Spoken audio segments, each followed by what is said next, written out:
Merci. Ce qu'il faut savoir aussi que quand on est entrepreneur, c'est très rare quand on a des compliments. Donc là, j'en profite pour vous les donner parce que généralement, on travaille, on est très focus et on oublie tout ce qu'on peut réaliser sur plusieurs années. Et c'est toujours bien plaisir que quelqu'un d'autre fasse ce compliment pour prendre du recul. Donc pour ma part, donc, comme a dit Jean-Michel, pour faire très rapido, j'ai cofondé une société qui s'appelle Crash Studio. Et on édite des services web, des services SaaS qui vont simplifier la vie des professionnels du digital. Donc Contest, c'est une plateforme qui permet d'aider les community managers à réaliser des jeux concours multi-réseaux et multi-canaux pour collecter de la donnée, animer donc une communauté et après avoir des statistiques, des analytiques pour réorienter leur stratégie marketing ou de communication. Le deuxième service s'appelle donc Elegant et c'est fait en partenariat avec Trello. Alors, est-ce que des gens dans la salle connaissent Trello et l'utilisent ? Yes. Donc c'est une extension Chrome qu'on rajoute à sa board Trello et ça permet de matérialiser le temps passé sur les tickets quand on est en méthode agile et surtout qui moi gère des équipes de barbus, de développeurs au quotidien. Ça permet de dire, tu vois, sur ton ticket, tu m'as dit une journée, ça fait 3 jours, donc après on revoit, mais ça permet vraiment visuellement de matérialiser le temps. Et après de taper sur les doigts en disant on a mal estimé le ticket, on s'est un petit peu foiré sur ça. Et notre troisième service s'appelle Fastory. Et c'est un tout nouveau service qui est apparu, donc il y a eu 24 mois de R&D dessus, donc avec mon équipe de barbus. Donc c'est une plateforme qui va permettre de créer des expériences mobiles, tout ça sous la partie story. Donc comment raconter une histoire et comment donner aux utilisateurs une nouvelle expérience. Mais ça, je vais rentrer dans les détails.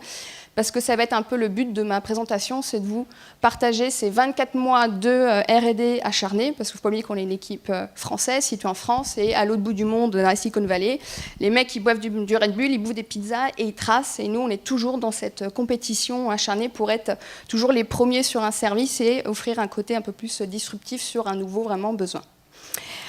Alors, on va commencer. Est-ce que vous avez déjà vu ce schéma ? Est-ce que ça vous parle ? Est-ce qu'il y a des gens qui l'ont déjà vu ? Si oui, qui lèvent la main. Sinon...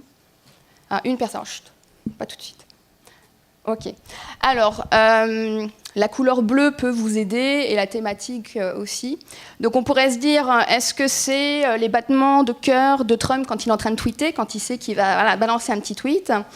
Ça peut être aussi ma courbe de régime chaque année quand je décide de prendre une bonne résolution. Ou après, si on reste un peu plus sérieux, ça peut tout simplement être lié à Facebook et sur le mobile. Et donc, tout simplement, c'est Facebook qui a partagé une étude. Donc, ces slides seront partagés, donc ne vous inquiétez pas, vous aurez toutes les données que l'on a pu récolter et analyser.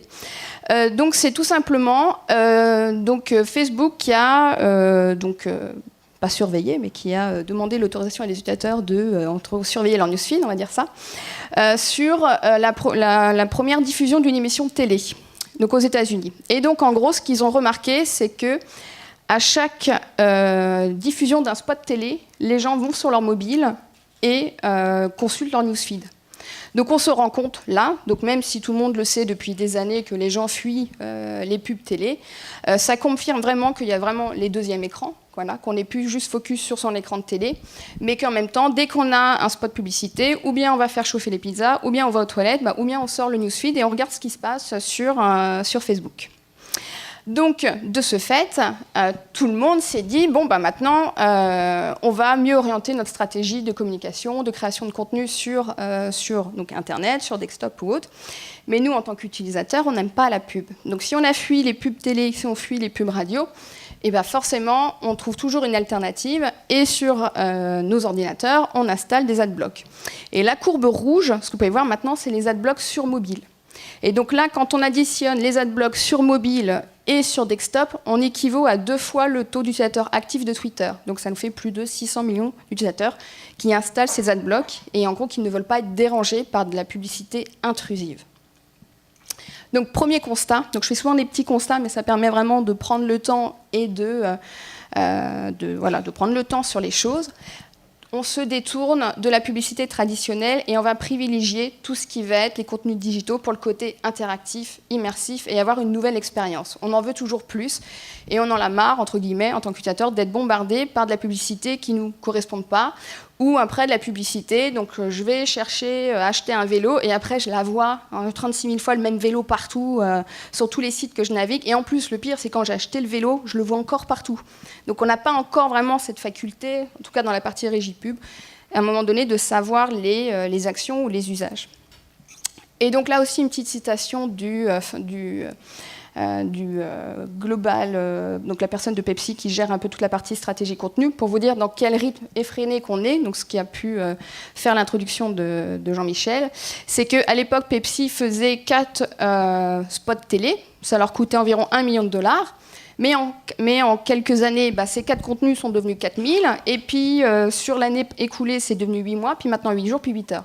Et donc on est dans une frénésie de création de contenu, de comment capter l'attention, de comment vraiment attirer l'utilisateur. Autre fait, sur le temps passé sur le mobile. Donc là, en gros, c'est les quarters de chaque année. Donc en rouge, c'est le temps passé devant un écran de télé. En vert, c'est tout ce qui va être les spots, la partie radio. En bleu foncé, ça va être le temps passé sur ordinateur. Et en orange, le temps passé sur tout ce qui est application smartphone ou web mobile. Et on se rend compte surtout de 2015 à 2016, le temps a quasiment doublé. Et sur ce temps passé sur mobile, parce que là, c'est superposé, entre guillemets. On est sur la télévision, on est sur l'ordinateur, on est sur le mobile, donc tout est cumulé.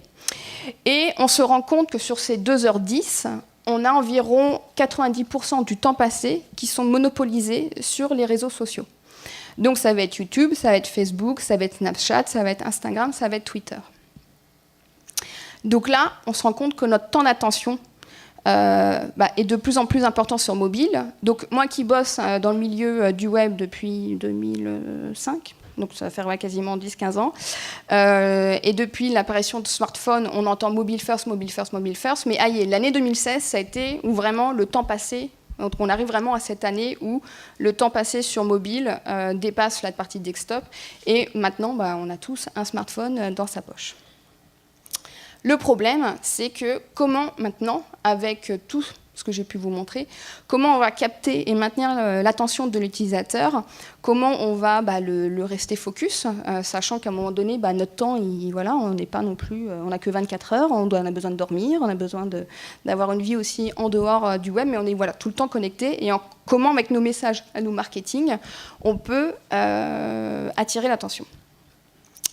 Et donc, une des opportunités que nous, on a pu constater il y a environ 2 ans, c'est la partie des stories. Alors, aujourd'hui, est-ce que vous connaissez le terme stories? Si oui, levez la main. Ouais, ok. Mais à votre avis, qui est à l'origine sur les réseaux sociaux de ce phénomène? Snapchat. Ouais, Snapchat. Alors, qui utilise Snapchat? Très peu. Très bien, voilà. Alors, je vous rassure, j'ai 34 ans. Il y a environ 3 ans, je suis allée à des confs comme vous pour voir comment on utilisait Snapchat, parce que je ne comprenais rien. Et je ne comprenais pas comment il fallait taper. Je ne comprenais pas pourquoi les jeunes allaient dessus. Et je me suis dit, quand même, il ne faut pas que je sois réfractaire au changement. Il faut que je retire mon chapeau noir et que je me dise qu'il faut que je m'ouvre aux jeunes et qu'il doit bien y avoir un intérêt à utiliser Snapchat et à vomir des arcs-en-ciel et à avoir des fleurs sur la tête. Voilà. Alors moi j'aime bien revenir en arrière, j'aime bien toujours apprendre du passé pour améliorer le futur. Donc il faut savoir, c'est que Snapchat est arrivé en 2011, donc au départ, ça faut pas le dire, mais c'était quand même messagerie coquine, hein. On s'envoyait des petits trucs coquins, ça disparaissait toutes les 24 heures, soi-disant, hein, bien sûr, et tout était effacé des serveurs, bien sûr, hein, voilà. Et donc voilà. Et donc, comme Snapchat était tout nouveau, que notre génération, la génération de nos parents, était sur Facebook, donc les jeunes ont trouvé ce nouveau réseau social très important. Surtout, on fait les cons en vidéo, en photo, puis ça disparaît, et c'est bon. Et donc Snapchat a eu une croissance assez fulgurante, et en 2015, ils ont sorti la partie Discover. Donc, pour ceux qui utilisent Snapchat, ou pour ceux qui n'utilisent pas, est-ce que vous avez déjà entendu parler de la partie Discover, la partie avec les médias? Oui, très bien. Donc, si on revient aussi sur cette partie-là, donc Discover, je vais faire un petit récap. En gros, dans chaque pays, Snapchat a sorti, donc en tout premier en 2015, 10 partenariats avec 10 médias dans chaque pays. Donc nous, en France, c'est arrivé en 2016. Et l'idée, c'est que ces médias, tous les 24 heures, ils doivent publier du contenu, actualité chaude, actualité, on va dire, intemporelle, pour maintenir au courant les jeunes qui utilisent Snapchat et d'être un peu leur première source d'information. Et c'est ce qui est en train de se passer. Snapchat devient la première source des 15-29 ans sur la partie mobile. Ça ne veut pas dire qu'ils ne vont pas sur d'autres réseaux, d'autres sites web, mais c'est le premier usage. Hop, je sors, je vais voir. Donc nous, en France, il y a Le Monde. Sur les États-Unis, c'est CNN. Je vais voir ce qui se passe et je suis au courant tout de suite dans l'actualité. Et en gros, ce qu'ils ont réussi, et ça qu'on ne peut pas leur reprocher, c'est, voilà, ils ont mis moi, en gros, je les compare un petit peu à Steve Jobs. Steve Jobs, il a mis un coup de pied dans la fourmilière du mobile en 2007, et en 2008, après, avec l'App Store qui est arrivé, avec l'iPhone. Et eux, ils ont fait un petit peu pareil avec les réseaux sociaux. Ils se sont dit, OK, on va un petit peu challenger. Parce qu'il ne faut pas oublier que Facebook est apparu en 2004, Twitter en 2006, Instagram en 2011, Snapchat en 2011 aussi. Et donc voilà, donc à un moment donné, faut pouvoir pas rester sur ses acquis et apporter de la nouveauté.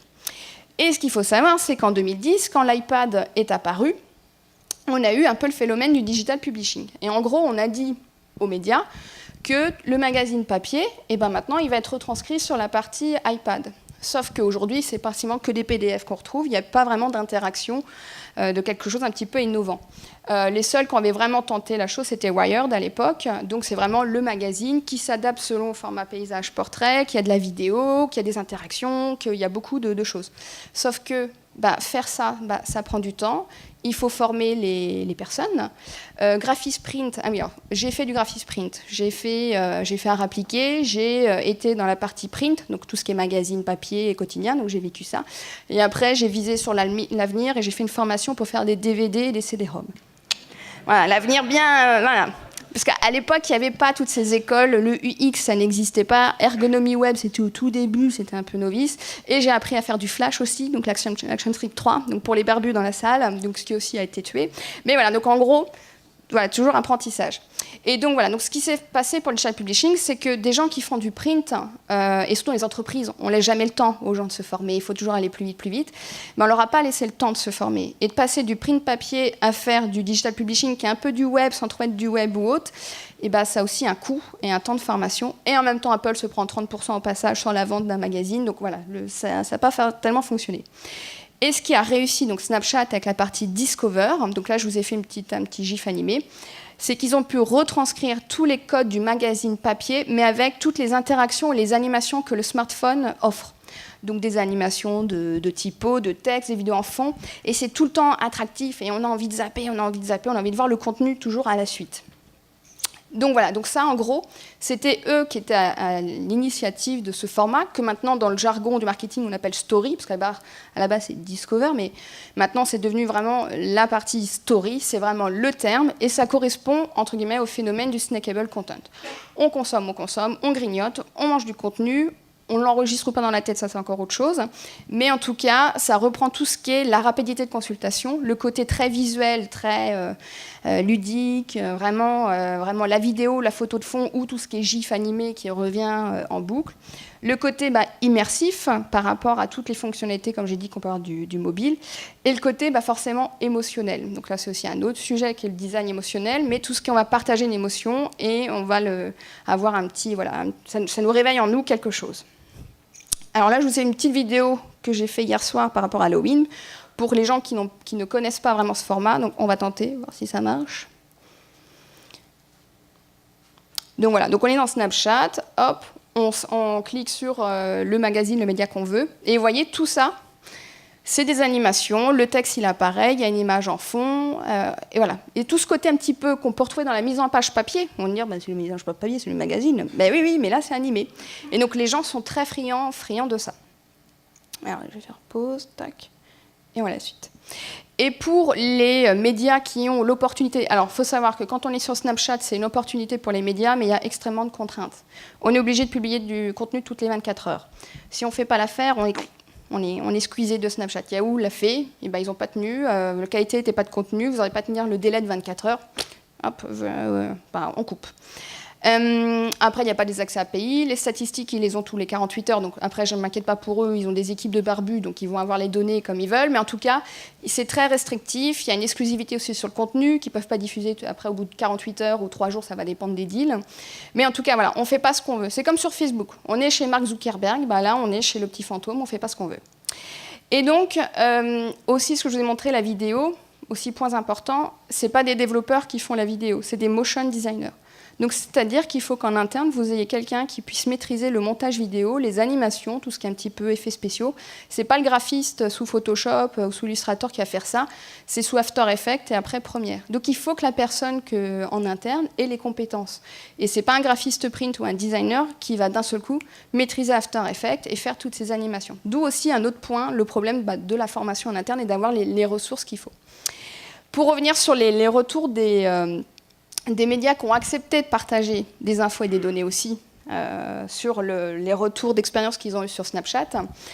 Donc on a Jean-Guillaume, qui est donc le chef pôle de l'équipe, la Snap Team à Le Monde, qui dit voilà, que eux, les retours qu'ils ont eus, c'était traiter l'info, certaines infos avec légèreté, on ne va pas dire pas toutes, et alterner avec voilà, des temps de pause, des contenus chauds intemporels.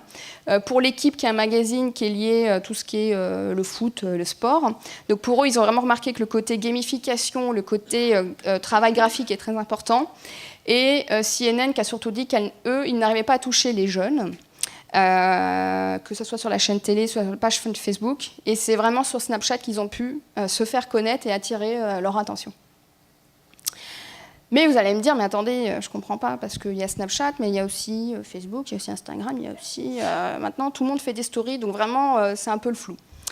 Alors, il faut, comme c'est toujours la bataille dans la Silicon Valley, en 2013, donc, Snapchat a sorti donc, la partie vraiment story et la partie après Discover, et Instagram. Donc, entre-temps, donc, de 2013 à 2016, Mark Zuckerberg a voulu racheter Snapchat.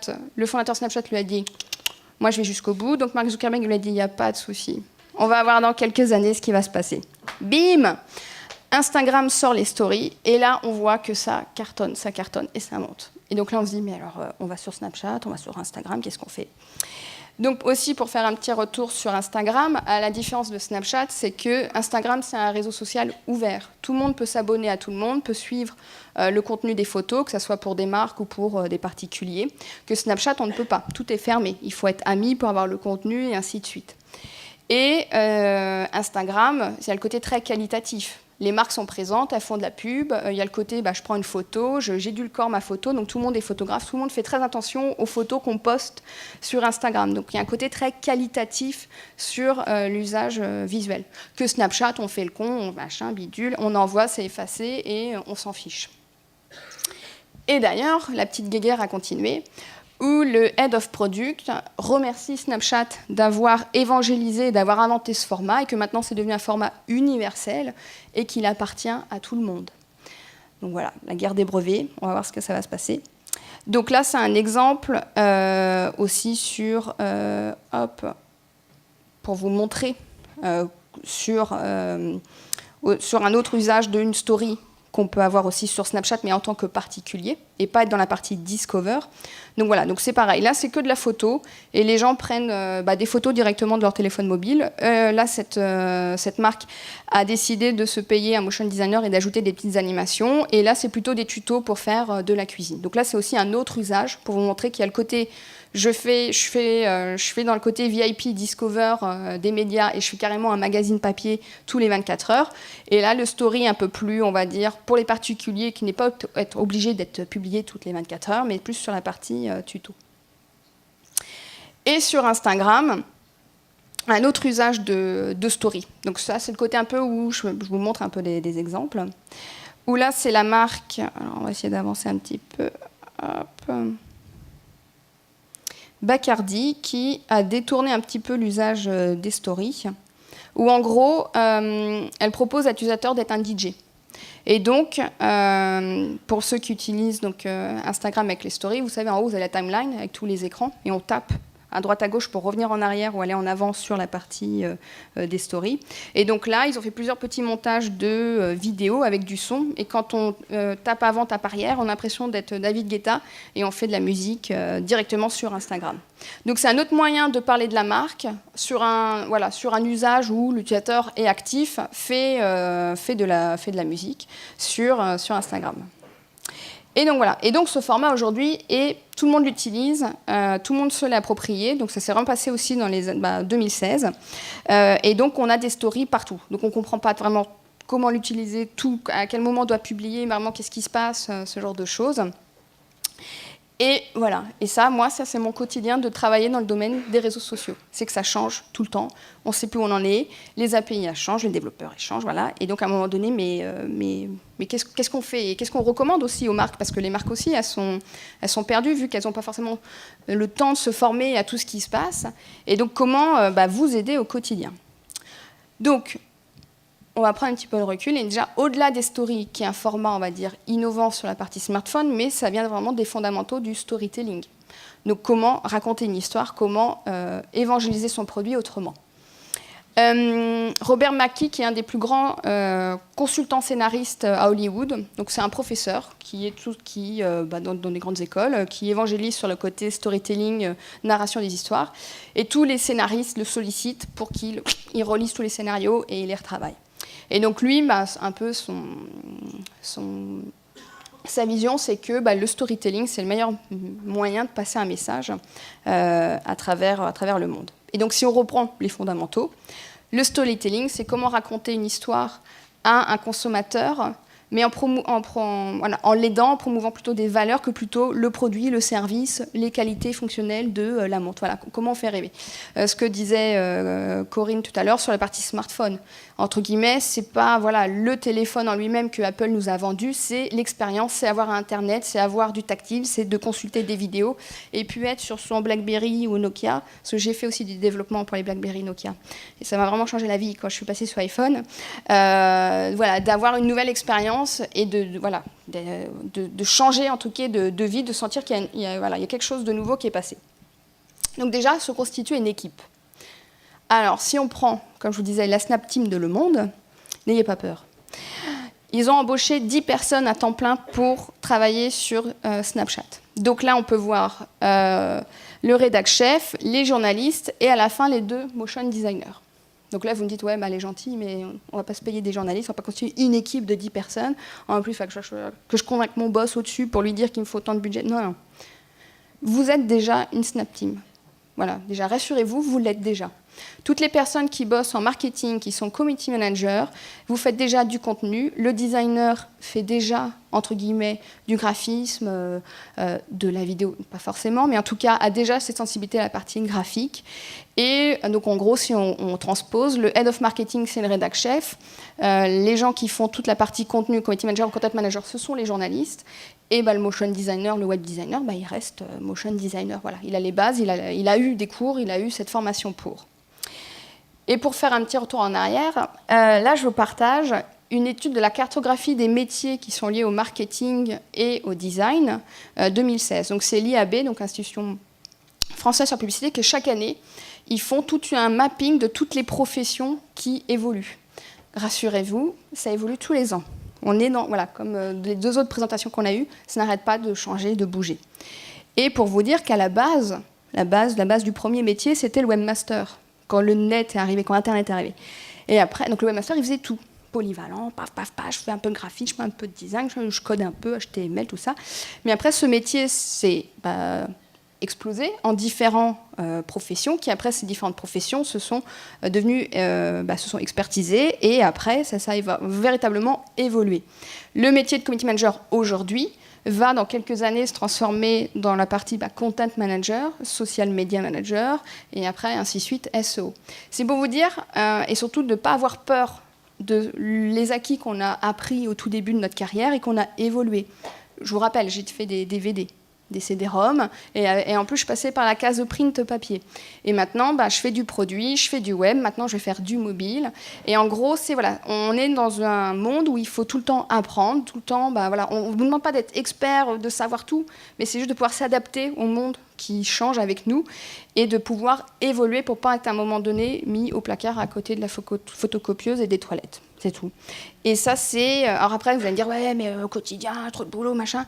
Après, c'est à voir avec son organisation, ses boss ou autre, mais même vous, personnellement, de vous intéresser et de comprendre ce qui est en train de se passer dans le monde effréné dans lequel on vit. Deuxièmement, c'est ayez de l'empathie en captivant l'attention. Donc, comme a pu dire Corinne tout à l'heure, comprendre l'utilisateur. Vous avez une certaine manière de penser, de voir. Vous allez me dire, radote, chaque année on entend ça. Oui, mais bon, c'est comme ça, c'est tout. C'est que les jeunes veulent quelque chose de plus simple et ne veulent pas de la réalité augmentée avec des Oculus sur la tête et peut-être autre chose. Voilà, à un moment donné, il faut se mettre à la place de l'utilisateur. Et pour le storytelling, en gros, pour capter l'attention, ça, on va dire, c'est les fondamentaux basiques de comment capter l'attention du storytelling. Être créatif, rapidité, la mémoire, attention, donc avoir de l'attention, focus et de la flexibilité. En gros, voilà. Et un peu, c'est ce que Snapchat a réussi à faire sur la partie Discover. Et n'oubliez pas que un visuel, une image vaut plus que 1000 mots. Notre cerveau, de toute manière, va plus mémoriser visuellement ce qu'on va voir, que ce soit vidéo ou photo, que plutôt le texte. Petite anecdote, un ami journaliste dans un grand papier français a fait une expérience il y a 3 ans. Il a publié un article. Il y a l'intro, c'était écrit en français. Après, il y a le début de l'article. Et puis après, il a mis du faux texte, Laurence Ipsum et tout. Et à la fin, il a remis sa conclusion bien. Il a publié ça en ligne pendant 4 heures. Les gens mettaient des commentaires. « Ah, c'est trop bien ton article, il est trop bien détaillé, c'est trop bien. » Il n'y a personne qui n'a relevé qu'il y avait un gros paragraphe de Laurence Ipsum. Et les gens parlaient principalement de l'intro et de la conclusion. Donc c'est pour vous dire qu'on ne prend plus le temps de lire, on effleure tout le temps, même quand vous faites eye tracking ou voilà, que vous regardez comment les gens naviguent, on effleure, on zappe ou autre, on prend que les points clés, les mots qui nous intéressent. Bon, bien sûr, après, il a retiré Laurence Ipsum, il a remis le vrai article. Mais c'était intéressant de confirmer ce qu'on peut avoir dans les études, de se dire, OK, on n'a pas le temps, on zappe, on effleure. Et des fois, voilà, pour ça qu'il y a des médias maintenant qui, avec la vidéo, la photo, deviennent de plus en plus importants. Autre aussi point important, donc Facebook a sorti aussi une autre étude sur l'usage sur le mobile, de la notion de rapidité. Forcément, les utilisateurs sur mobile vont, dans le newsfeed, ils vont scroller 41 fois plus vite que sur desktop, ce qui est normal, vu que le mobile permet le swipe et de naviguer très rapidement. Par contre, sur la consommation de vidéos, ils ont remarqué que l'utilisateur va consommer la vidéo d'un particulier, d'une connaissance, il va la consommer environ 16 secondes, à la différence d'une vidéo publicitaire qui va la consulter que 5 secondes. Et en plus, sur Facebook, les vidéos sont en autoplay. Donc déjà, on a un facteur un petit peu plus favorisant pour consulter. Donc pour vous dire que l'utilisateur, il va scroller, il va regarder, hop, il va même pas au bout de la vidéo, paf, il arrête, il prend, et hop, et ainsi de suite. Un peu un côté mécanique. Et donc il y a des marques comme Harley-Davidson qui ont tenté d'attirer les jeunes. Donc ça me fait... voilà, on va rester sur les jeunes. Je pense qu'aujourd'hui, les jeunes, on se sent vieux à 34 ans, mais les jeunes, on a besoin là, de comprendre. Et en gros, pour en tout cas renouveler un peu leurs fans, leurs utilisateurs, se faire connaître, pas comme les vieux barbus, désolé les développeurs, sur les Harley tatoués, jeans ou autres, ils ont décidé donc, de faire un diaporama sur Instagram en travaillant avec 3 illustrateurs sur 3 objectifs clés. Et donc, cette campagne-là, qui n'est pas du tout, en dire quand on regarde, moi je ne vois pas du tout Harley-Davidson, ce n'est pas l'image que je me fais d'Harley-Davidson, mais en gros, ils se sont adaptés à cette cible, en travaillant avec des designers, des illustrateurs, essayer de comprendre. Et cette campagne-là, c'est juste un diaporama avec des illustrations à cartonner au niveau des audiences. Un autre usage sur Instagram. Donc, je vais lancer la vidéo. Donc, c'est une marque de lunettes solaires pour se démarquer et pour jouer avec Instagram, ils ont décidé d'utiliser le newsfeed de leurs photos selon les saisons Et parce qu'en gros, c'est des lunettes de soleil qu'on peut changer avec différents filtres selon la saisonnalité. Et en gros, quand on est dans le printemps, ça va être que des photos avec des teintes vertes. Quand on arrive à l'été, ça va être que dans les tons jaunes. Quand on arrive en automne, ça va être que le ton orange et après le ton gris. Et en gros, quand on consultait le newsfeed des photos, principalement, donc la page profil de cette marque, on avait un dégradé de couleurs. Donc, voilà, donc c'est un autre usage, cette campagne, j'appelle ça une campagne, mais en fin de compte, ça n'a même pas été une campagne pub, parce qu'ils n'ont même pas acheté de la pub, ils se sont fait parler d'eux autrement, en détournant un petit usage d'Instagram, sans avoir à faire appel à un motion designer. C'est un photographe qui a fait de la mise en place, et après qui a retravaillé les teintes colorées.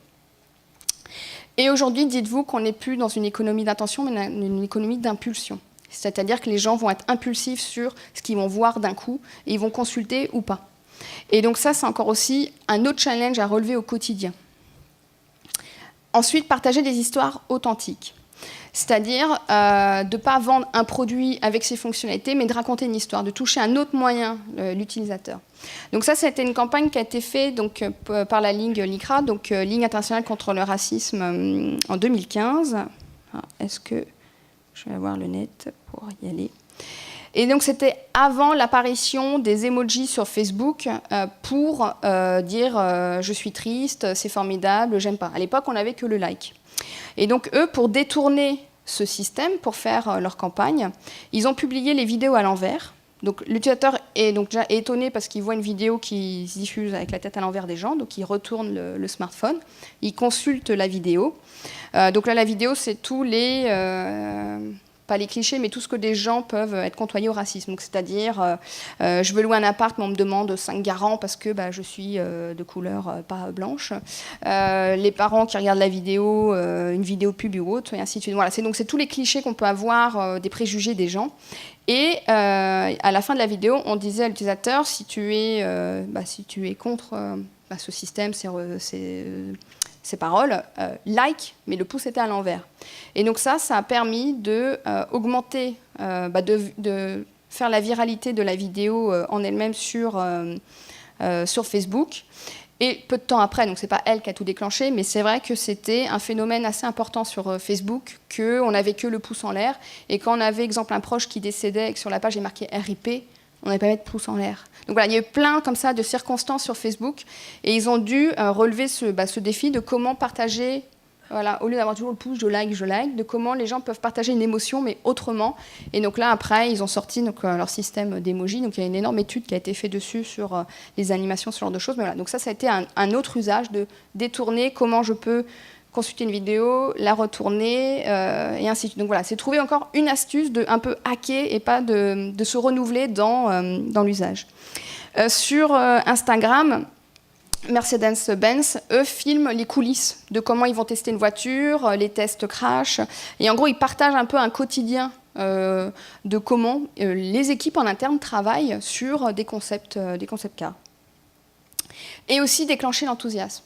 Alors, il n'y a même pas 4 jours, j'ai lu une étude sur le marketing, les tendances qu'il va y avoir sur 2017 et 2018, où c'est redonner le sourire aux gens, l'humour. Et je viens de dire, mais c'est même pas redonner le sourire, c'est que ça a toujours été, c'est quelque chose de fondamental, de créer de l'enthousiasme, de créer le sourire, de faire rire les gens. Et ça sera le meilleur message que l'on peut avoir. Et donc, en début janvier 2017 et fin décembre 2016, Spotify a fait plusieurs campagnes où il y a aussi une tendance qui arrive dans les départements marketing, c'est la creative data. En gros, c'est comment un data analyst va travailler avec un designer.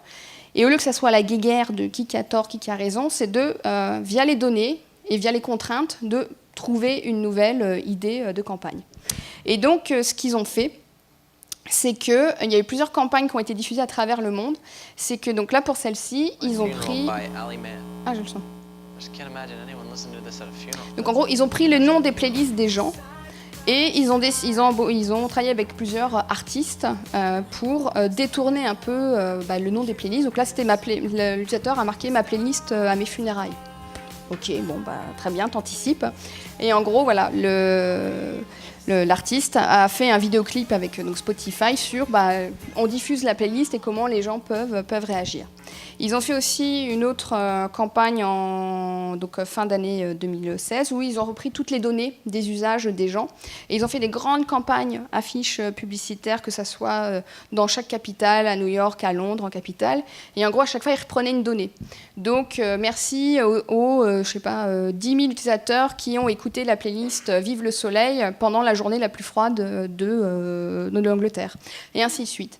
Et ça, c'est aussi une démarche de montrer à l'utilisateur qu'on utilise des données, mais que la marque Spotify utilise des données, mais ne pas avoir peur d'utiliser les données de l'utilisateur, et que c'est pour un bien et c'est pour améliorer le service.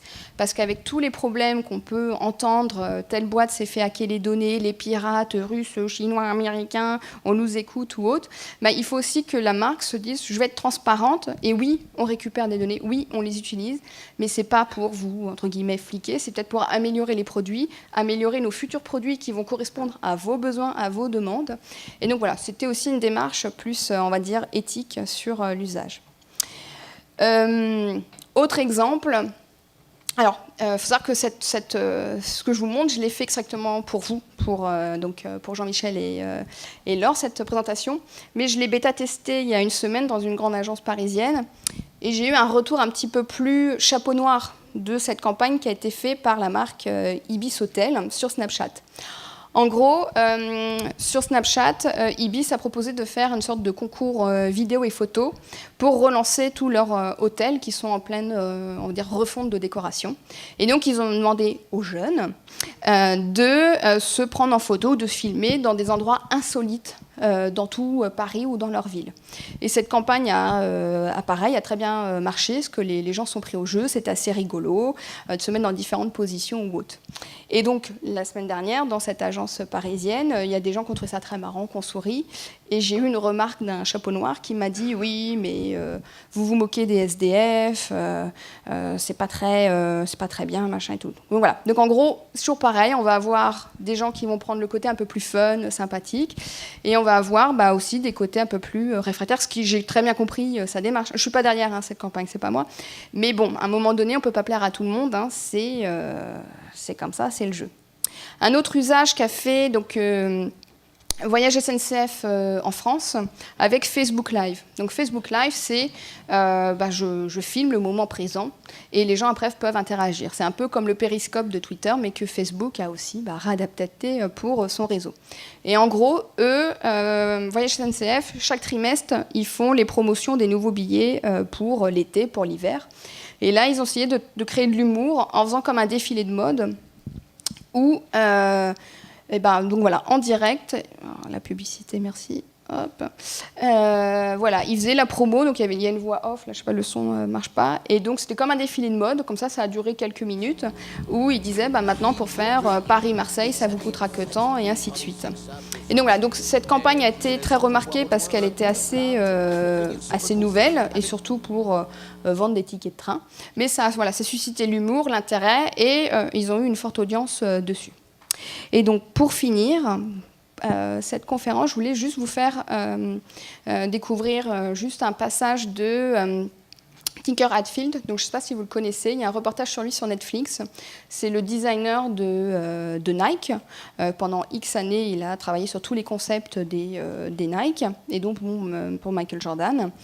Et il a été interviewé dans un reportage en France sur son métier. Qu'est-ce que, vous dessinez des chaussures, mais qu'est-ce que vraiment votre métier? Et je voulais juste vous partager cette partie. Si j'arrive à voir. Attendez, je coupe la pub. It's a culmination of je remets.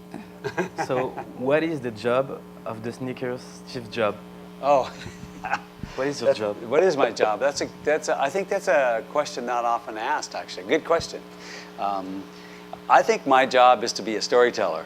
And the best way to tell a story, I think, is with an object of desire. And how did it end up being what it is? And the stories that drive the design work really are what is most important to people. And so I think that's what I would describe myself as I'm a designer, but I'm really a storyteller. Are we in a... Hop, on va arrêter là.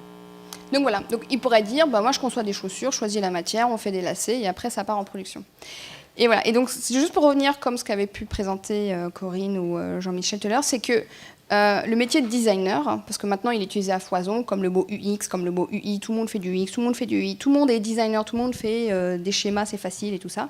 Mais en fin de compte, c'est pas juste de faire ce qu'on vous demande, mais c'est d'aller beaucoup plus loin, de penser vraiment en dehors de la boîte et de regarder, j'ai fini, et de regarder vraiment, de pousser le concept vraiment au plus loin de ce qu'on demande. Et ça, je trouve ça que c'est le côté un peu plus challengeant de nos métiers, c'est de pas se cantonner à ce qu'on sait faire ou ce qu'on a pu apprendre, mais c'est de vraiment s'ouvrir et de regarder tout ce qu'il peut y avoir dans différentes professions, dans différents usages, pour peut-être se le réapproprier et donner bénéfice pour nos utilisateurs, pour notre société, pour nos clients. Et j'ai fini.